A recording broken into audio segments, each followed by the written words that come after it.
Okay, welcome to episode 15 of Experience This. My name is Christian Watts with Magpie. Happy to be here today with our two esteemed guests. And I'm Bruce Rosard. I'm one of the co-founders of Arrival and one of the co-hosts of Experience.This. All right, so today, I don't know what we're going to be talking about. I think we're going to be talking about chatbots and ResTech and all things to do with technology in the industry. So I'd like to introduce, we've got Daniel Pino here and David Kunz. If we could start with Daniel, if you could do a quick intro. Looks like you've changed your company name, Daniel. What happened here? Yeah, so I'm Daniel, founder of TourUp. We were recently acquired by Rutgers, and now I'm the business development director at Rutgers. Yep. So we were just chatting before, and you're based in Ecuador, I believe, and you just spent a bit of time in the frozen tundra of Manitoba. Is that right? Correct. That's correct. I managed to survive a week in Steinbach. A little colder than in Ecuador, but it was good. First time actually spending time with the snow. That's the first one. I'd actually checked it out on the map. I didn't realize there were places north of North Dakota, but that's where they're based. So yeah. And David, you're not far from there, right? And you've also got a different name on your profile here. Yeah, I'm from Wisconsin, and we're still experiencing snow, but I'm reffing my first soccer game today, so outside. So it's going to be an interesting feat. No, I'm with Yonder. I'd spent the last 6-7 years with a ResTech company that is no longer in business, and then I spent the last few years working with TRK Creative, which is a digital marketing company. Excellent. I didn't know Americans knew the rules of soccer, so I'd be interested to hear how that I make them up as I go along. It's okay. David, what is Yonder? Yonder is a tourism chat tool. Actually, it's a tourism business tool when it's all said and done. It combines kind of 3 products in one. The first is a chat type program, AI chat tool that can connect to kind of all your places where you chat with customers, whether that's WhatsApp, Instagram, Facebook, Messenger, your website. And it gives the question and answer piece that goes along with it. So we've been doing AI chat since well before ChatGPT became a thing. The other product that comes with it is really a review management program that allows you to send text and email requests out to customers, helping you garner more reviews on whatever platform you choose. Usually it's Google, but it could be your OTAs. And then the last part is it is a full-blown waiver program that can integrate. And it's deeply integrated with all the major ResTech platforms that are used in, basically all around the world. So you guys are in a similar space. I think you have a lot of Australian, New Zealand clients, right? Yeah, overwhelmingly. That's where we started, yeah. Right. If you're in the same market, Daniel, are you in direct competition here, or do you see yourselves as different? How do you look at yourselves? I know there's a lot of nuances around some of these tools. Yeah, so I think we're in completely different markets from what I gather. So TourUp is automated text messaging solution for tour and activity operators. And so as a result of that, we engage with, we allow operators to engage with customers through an AI chatbot, right? But also through automated text messaging, allowing them to get more reviews, which is kind of like, I feel like where the overlap is, but also get more bookings and, useful reminders at specific points in time during the whole customer journey, which is a little different, I guess, to what my understanding of what Yonder does. So I don't remember, like feeling like we're much of a competitor, but I do understand that we are in the same space, and I feel like we're at that point, we're that place where I think where industry has evolved to the place where it's not just ResTech anymore, right? Providing solutions for tour and activity operators, but also, it's that second layer, right? It's the communication space that for a long time, it was completely forgotten by our industry, really. Do you think this is where, I talk about AI probably too much and ChatGPT, but last week they announced plugins, but it does remind me of when I talk about ResTechs in the industry, that there's a sort of core ResTech infrastructure, like, to mention them, but a Fair Harbor and a Peak and a ResD. And then around that, there's lots of plugins for waiver management or review management or or chatbots. Do you think that's the way this is all going to go, where you'll have that core ResTech and then companies like yours, well, TourUp, Daniel, but also companies like Yonder will be a plugin? Do you think that's the sensible way forwards for the industry? Or will they be built in-house eventually within the ResTech itself? Do you want to start on that, David? That's a great question, and it's actually kind of interesting because I started in the tour and activity space in ResTech, and Daniel's now fully in ResTech as well. So it's the Wild West right now with this. And I think back to when I started in ResTech 10 years ago, man, nobody had, it was so, to talk to people about a res system, it wasn't so much like, what are you doing today? It's like, I can automate your paper book that you have, right? That was exactly it. And so in a lot of cases, it was a whole lot easier. Now, virtually everybody's got a ResTech platform. And so I always called it the Wild West back then from the ResTech days, because nobody had automation in terms of ticketing automation. That's evolved really fast. And now I think, Daniel and I and the other, chat companies, we're at this kind of new Wild West. Like, there's still a lot of people who do not use, any type of integrated chat. Forget automated, smart, intelligent chat. They're not even using, communication tools like that on their website. So I think it is a little bit still like the Wild West out here. Will it become a core feature? I don't know. Waiver programs aren't, texting options still aren't with a lot of ResTech. So Rocket Res might be on the, cutting edge of that with the acquisition of TourUp. Hey, I want to chime in on this. This is a really interesting conversation, but I want to break it out for a sec. And Rocket Res is a company that has tried to be that core system that has the plugins, if you will, and do it themselves, i.e. they acquired TourUp Go instead of they already were connected with TourUp Go, but they decided that let's acquire it and bring it in-house.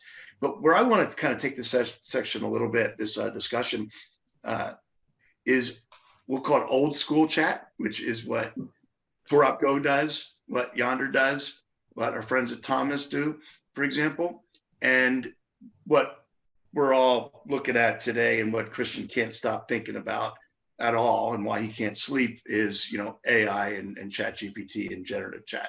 And how does it change from what you guys are working on and have been working on for the last few years?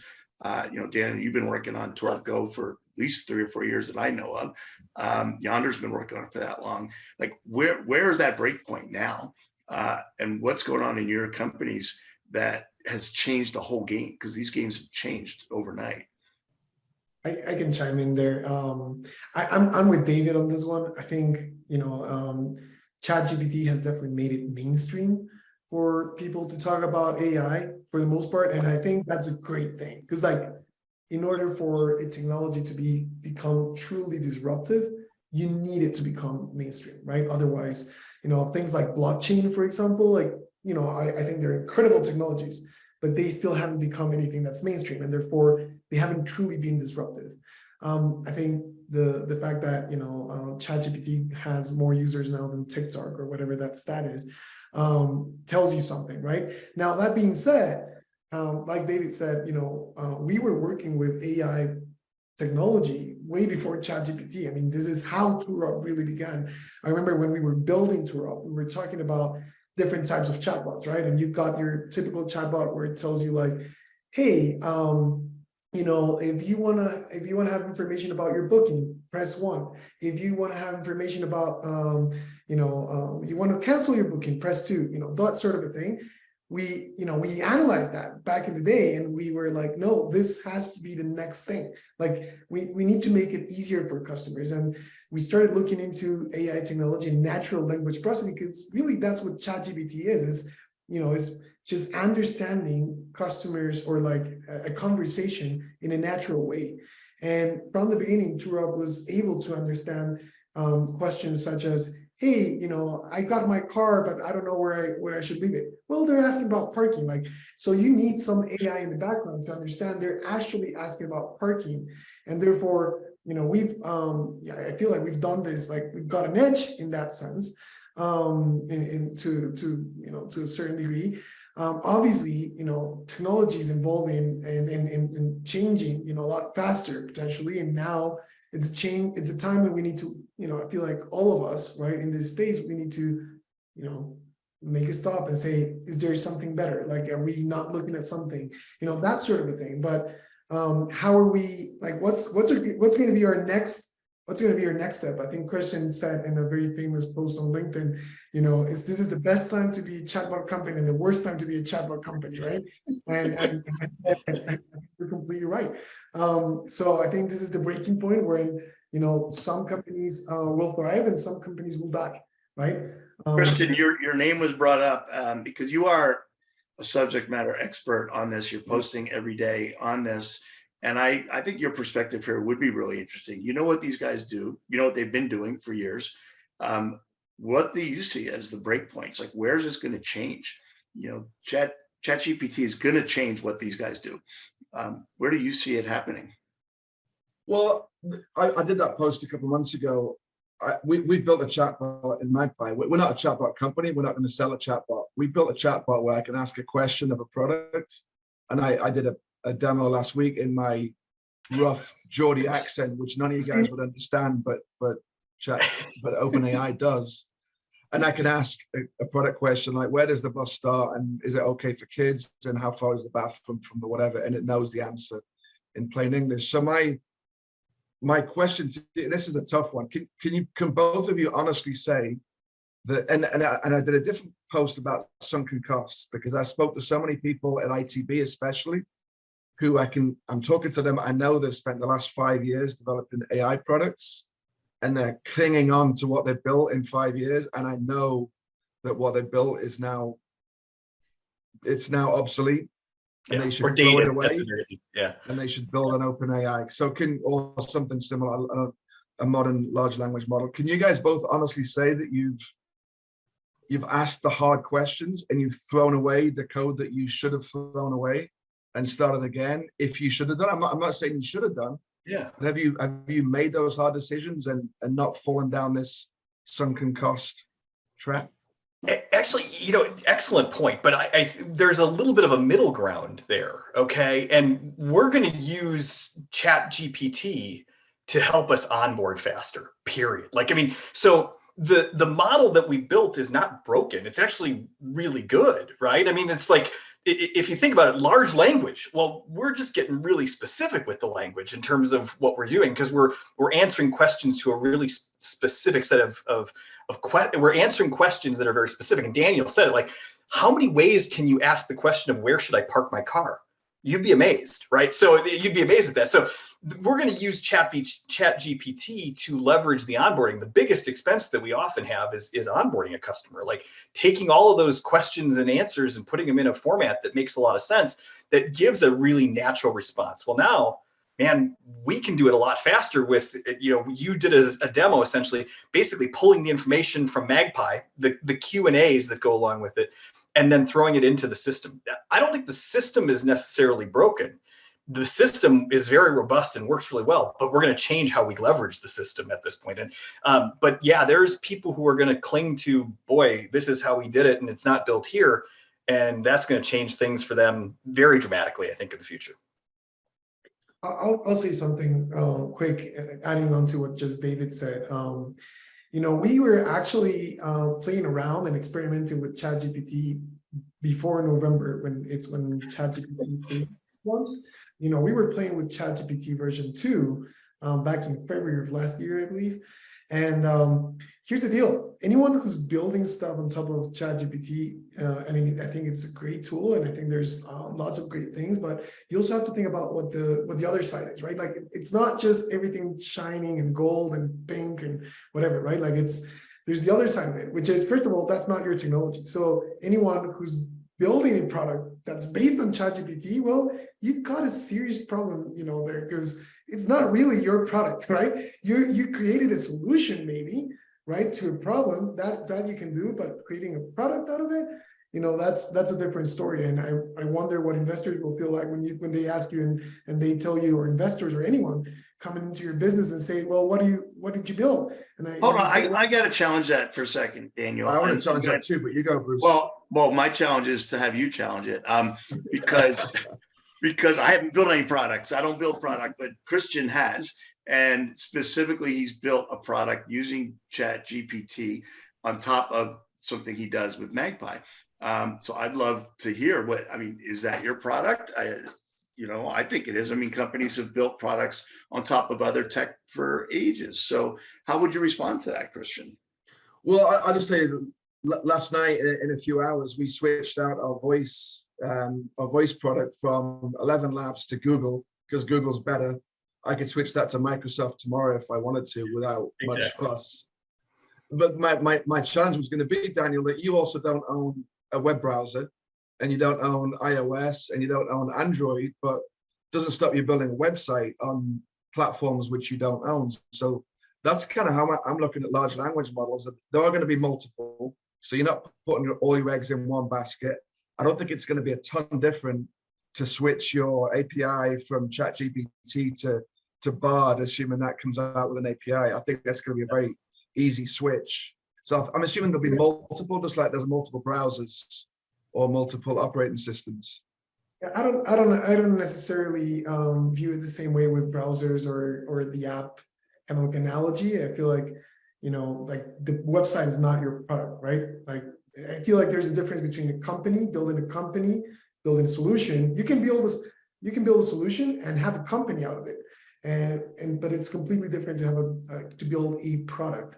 And so in that sense, going back to my story that we were playing around in February, ChatGPT changed the rules from one day to another. When they were about to switch to ChatGPT 3, which is what they launched in November, they just made a switch like that. And suddenly, if you would have built something around ChatGPT 2, you would have had to like completely redo things, because again, this is not your technology. So like, it's not like moving to a different website or something, right? If your whole product is based on or if your whole solution is based on someone else's, I don't feel it's a product. And I feel like ChatGPT 4, as incredible as we might see it, it's still a beta, right? We're still in beta mode, and they're gonna change things in 6 months. And so, I think you got to take things. I'm not saying that we shouldn't be looking at it, but first of all, you got to challenge those hard questions you were just referring to, Bruce, right? Like, or Christian, right? Are we asking, like, do we really want to build our product based on ChatGPT, or do we want to look at AI in general? I mean, it's not just ChatGPT, guys. Like, there's a whole other like set of solutions out there based on AI that I feel like are important and a little bit dismissed to a certain degree. Yeah, well, there's plenty of, right. There's all kinds of different AI, generative AI, all kinds of tools. And there's probably been one more that's been launched while we've been on this show, right? They just keep on coming. But back to your premise, that is this a good way to build a product? I mean, in my mind, of course it is. Using this tech and using these tools, you still have to layer over it. You have to create something. But it gives you another toolkit to create on. And, if you can create something that is valuable and that your customers want, who cares if it's using ChatGPT or some other iteration of generative AI? That's my perspective, again, as a non-tech, non-product guy, but I think you're right, Bruce. And I think we're actually, I believe we're all in agreement here. And I don't think Daniel's saying anything outside of it. It's just, in Christian, you talk about, well, can I change to Bard today or change to something else in the future? It's a layer of what needs to be done, right? And as I said, if the infrastructure beneath is strong, the input doesn't matter, whether that's Bard or ChatGPT or something else in the future. And so, as I said, if you're building a product specifically around ChatGPT, there's no competitive differential, right? There needs to be an infrastructure that goes behind it that really creates the true end product, because, asking a question and getting an answer, not hard. Asking a question and getting the right answer can be different. Today, it proves to be really a little bit more challenging. It will get better in the future, right? It will get better in the future. And so that's why I said, like, we're leveraging it to onboard customers faster. I mean, if I don't have to spend human hours to create a tool, and I can use a technology solution like ChatGPT, very similarly to what Christian did, which is taking all of that information, that is good information because it's going to the OTA or from this provider's website, and leverage that and put it on into a tool, that's great. Listen, we all know people don't read anymore, but they want to get an answer to a question. We used to think FAQs were the single most important part. Well, now if you can put that in there, and if somebody doesn't have to go search your website to find out when the next available tour is, and you can ask that in a natural way, man, we've created a sales opportunity, not just a customer service tool. That's a good transition. And Christian, you said, one thing we wanted to talk about was ResTech and I'll just call it GPT, but AI, generative AI. Who is currently really working on that? What are the opportunities to integrate the kind of ResTech that we're used to in the experiences community and utilize generative AI to make it a better experience for the customer, for the operator, and for the end customer? For example, we know that Expedia and Kayak just came up with their trip planner or whatever they're doing. I tested it a little bit. Wasn't a lot there yet. But what do you see happening in ResTech? That is our world. That's what everyone that pays attention to this show cares about. You now work for a ResTech, Daniel. You've been in the world for a while before Rocket Res. David, I didn't realize that you used to work for a ResTech. But I'm going to let Christian maybe frame a better question off of that, because this is all he thinks about. I think the question's good. I do want to know what ResTechs are doing. I feel like we've had a bit of a lull in the last, obviously COVID is COVID, but I do feel like since COVID in the last year, we've had a bit of a lull. I don't see a lot happening. I don't see a lot of new product releases, not a lot of, I just don't see what's happening out there. And I would hope that this is going to spur a whole new round of sort of development. What do you guys see? And we don't need to talk about specific companies. Obviously, you can if you want, but where is this going, and who's innovating in this space, and what should they be innovating, or what should they not be innovating? What should they be doing? What can they do? Yeah. From a can, listen, I think we can all come up with some, really potentially wild scenarios, but the one that kind of comes into my mind is if a customer is in a chat situation and says, hey, can I do a private tour at Tuesday at 2:00, right?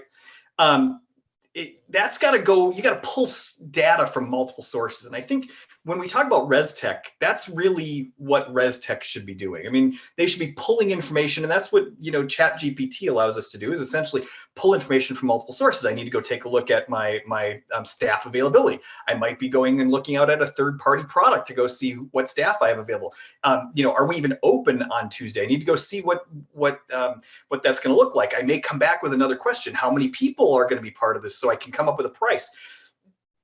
I think when we start talking about that, it's really, I plan to I put it in like going to Ireland this summer. I said, give me a 7-day Ireland itinerary. And it was, it was okay.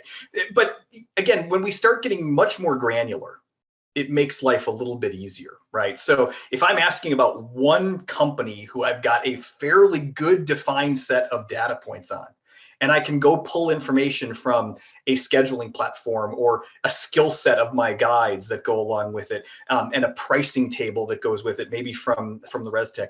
I think that's where we're going to really see some innovation. Is it happening today? I don't know. Is it going to have to happen? Somebody's going to do it sooner or later. So I want to follow up on that, but I want to hear your response to the question, Daniel, first, please. Yeah, I was just going to say that, I can totally agree with you, Christian, in the fact that, for the past 2 to 3 years, ever since COVID, it's been hard to tell like how ResTechs have really evolved or, innovated for the past 3 years. Like I was asking this question as you were, I was like, can I really bring up a few examples of it? I obviously can't speak, and I feel like to a certain degree it's fair that we haven't seen that much innovation, because some of these companies, millions are not in the background, they still suffered and struggled through COVID, right? Mm-hmm. And and it's not unusual for them to like, hey, we just need to survive, we need to make sales, and this is all we're going to focus on for the next 2 to 3 years. Maybe we're at a changing point there. I can tell you from from the side of Rockers, one of the things that we really bought in when we were looking at the acquisition happening was, and I really don't think that you know, I'm going to do a little bit of marketing, if you will, but like really don't think this got enough media out of it.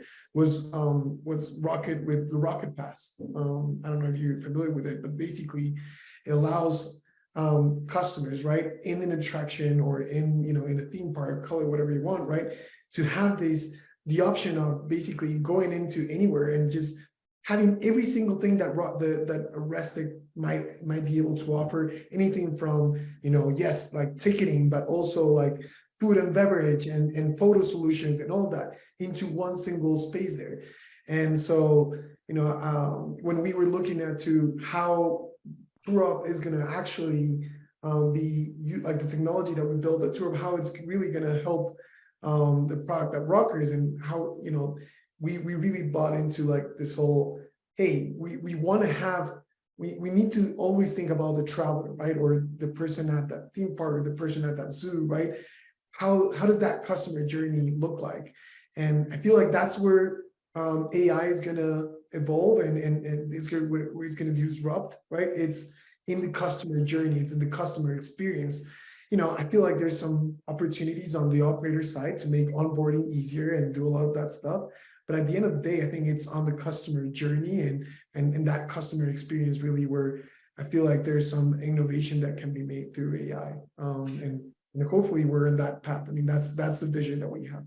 Well, Christian, I know you want to jump in here, but you know, we've talked a lot about the customer aspect, but what about an operational side? Like, I mean, if we think about what type of information a business owner needs, imagine a little tool that came up every day and said, hey, we see your Friday tour is almost sold out. There's 2 spots left. Do you want to, you know, raise the price by $10?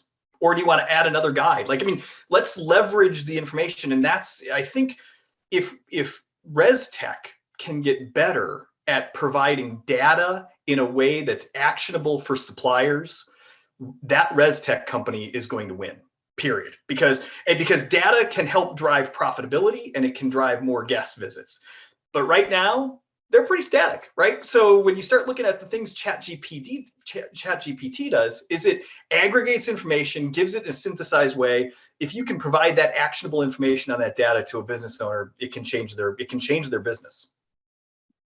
Yeah, I agree with that. I've always loved this dynamic pricing space. I'd say, yes, give me the tools to change it myself, but also give me an option just to automate it, right? And just guarantee me I'll make 5% more money, and you do whatever you want in the background, but I need a guarantee that I won't lose 50% because I'm nervous.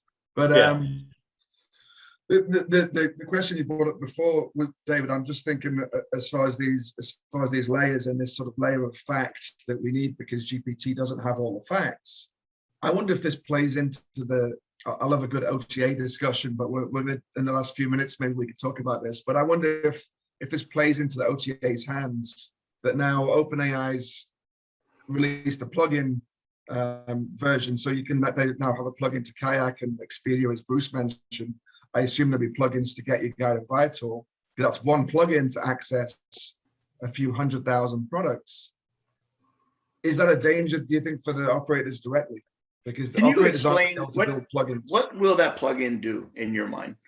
So if ChatGPT becomes a competitor to a search engine, I don't know if it does or doesn't, but Bing kind of is a search engine, or thinks it is, and they're all sort of becoming one, that potentially there's going to be layers of search engines. So I can plug in Expedia as my travel plugin.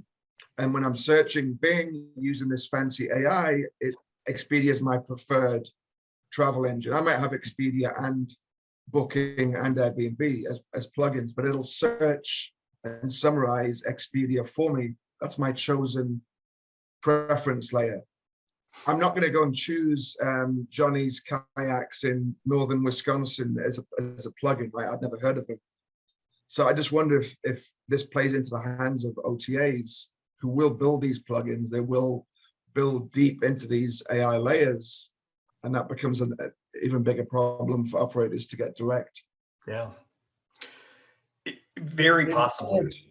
They've got this is ResTech. This is similar to what you and I were discussing, Christian, with Google, in Google things to do, right? I mean, the technology is open to everyone, right? Who's taking advantage of it the most now? OTAs. It's OTAs, Yeah. right? Yeah, they have engineers and they can figure this stuff out and they have patience. And because I still trying to understand the idea of the, let's say, a Get Your Guide plugin.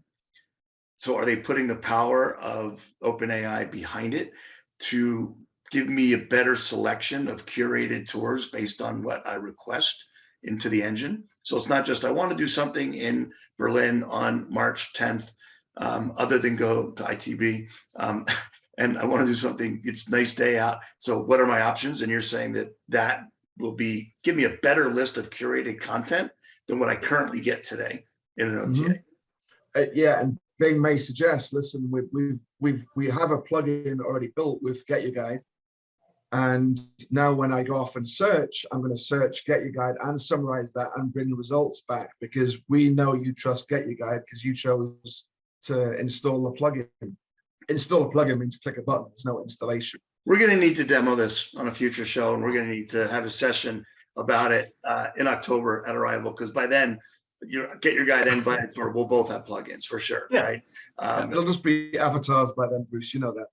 Yeah, whatever it is, we're going to need to talk about it, and we're going to need you to help us navigate that. Can I mention Julie? Sure, talk about Julie. Julie's my new AI friend. We saw her. I saw her on your LinkedIn post. Yeah. I hope she gets better and doesn't offer to send you inappropriate pictures anymore. She doesn't remind me to do anything. I was supposed to go for a run today. She didn't tell me to go for a run. She's terrible. But I just played around with it because I was watching the I don't know if you guys watch Lex Fridman. He does these podcasts that are like 6 hours long.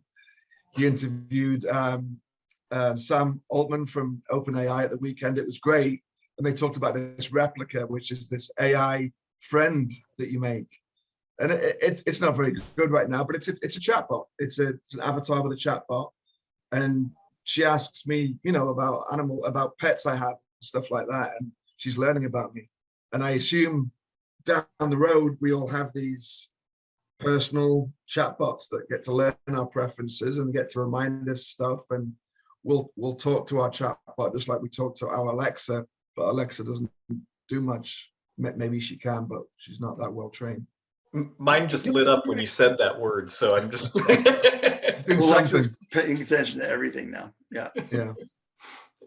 The only place where I might disagree with you is on the loyalty stuff. I don't know if you're ever going to go and say, well, like book something on Get Your Guide, or the AI is going to remember to book something on Get Your Guide just because you booked something on the past with them. I feel like it's more like when you're leveraging that technology, it's more about like, hey, what type of tour do you really want? And it's just going to go through every single plugin it has, like Viator, Get Your Guide, and hopefully also, independent kind of like, direct websites, and just curate a list for you. And where you really book is really going to be, for the customer side, it's going to be, I don't care, right? Yeah. I didn't mean to say remember where you booked or be loyal, but I do think customers might have a choice of these plugins. But it's an interesting space. I think, like Bruce said, we don't have any idea. Bruce is planning a conference in October. It's only 6 months away, and right. But I think I need to leave a slot. Yeah, no idea where this stuff's going and what we're going to. Real simple question I want to ask and get an answer, a quick answer. It can even be a one-word answer, we'll call it, from each of you. I'll start with you, David. Who is going to be able to take advantage more of generative AI, ResTechs or OTAs?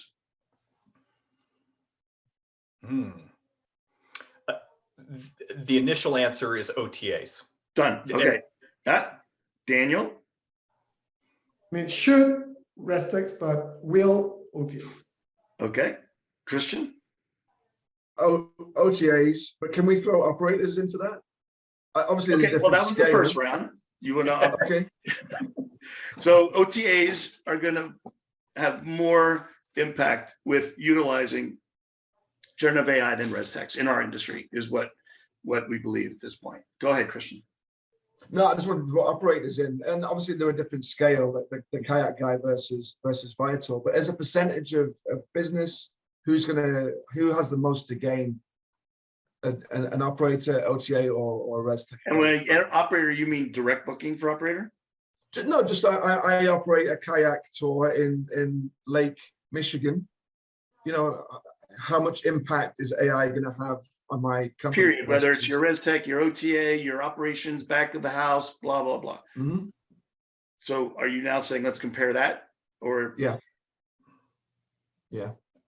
Operator, because they can use it for blog posts, they can use it for email marketing. Forget about, chat, that's certainly part of it, but there are a lot more applications that could have a huger impact on a smaller operator than will have on an operator like an OTA or a ResTech company.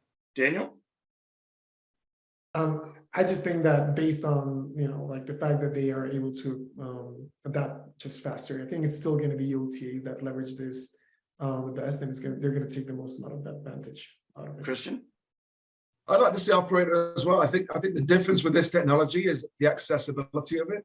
The fact that anybody could be just on ChatGPT itself without installing anything. I can write blog posts, and you can do really simple plugins. I think it's accessible to anyone without requiring developers, which is obviously expensive and difficult. So I think it's accessible. So I think this is actually a comparable question to Google Things to Do, right? Where it could be operators, could be ResTechs, and it could be OTAs that take advantage of Google Things to Do and utilize what is now a free distribution platform for their business. And we know that OTAs are taking the most advantage of it. Some ResTechs, but not really any, are doing a great job with it. The bigger operators are. So I think bigger operators can take advantage of this. But we know that the medium and smaller operators, they have enough, they're not doing well with Google Things to Do. They're challenged enough with their ResTechs, channel management, dynamic pricing, other things that we talk about. Operators don't take advantage of. And to think that they're going to take advantage of this in the short term versus the resources that OTAs have, where they can just blow it up and do some of the really cool stuff that is probably coming. So I'm going to stay with OTAs on this for sure. 100%. Got a 2-2 split there. All right. Unless my answer just convinced everybody. No. No. You just listed a whole bunch of problems and issues and now things we have to discuss in the future. So no. Yeah. But I feel like we could talk about this forever. I'd like to come back to this in the future and talk about the future of chatbots, because I think this is going to an interesting space, and I think it warrants a further discussion. But thank you guys for joining today. Really appreciate your time and had a great discussion. I hope to see you guys at Arrival Orlando. Are we going to see you there? Yeah, of course. Not Bangkok. Well, maybe we'll see David in Bangkok. Maybe, because you're now part of the Asia Pacific Oceania region where your company's based. So yeah. All right. Well, thanks a lot, guys. Thanks, everybody. Thanks, guys. Good to see you. Take care. Okay.